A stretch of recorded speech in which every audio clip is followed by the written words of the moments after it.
Nursing కూడా అక్కడ government medical కాలేజ్లోనే complete చేశాను సార్ 22 ఇయర్లో. ఆ తర్వాత కమ్యూనిటీ హెల్త్ ఆఫీసర్గా జాయిన్ అయ్యాను అదే ఇయర్లో.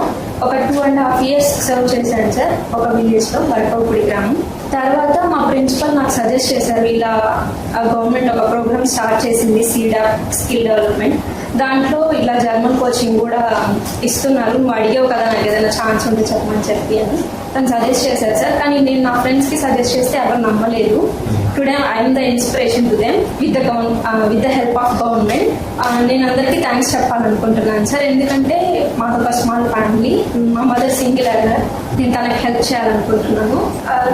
మా ఫ్రెండ్ చెప్పినట్టు ఇక్కడ మాక్సిమం 15 to 20K మాత్రమే మేము ఎర్న్ చేయగలం పర్ మంత్. 2.5 to 2.7 అంటే మాకు చాలా కష్టం. That is our yearly salary. With help of AP government we reached that, sir. Thanks.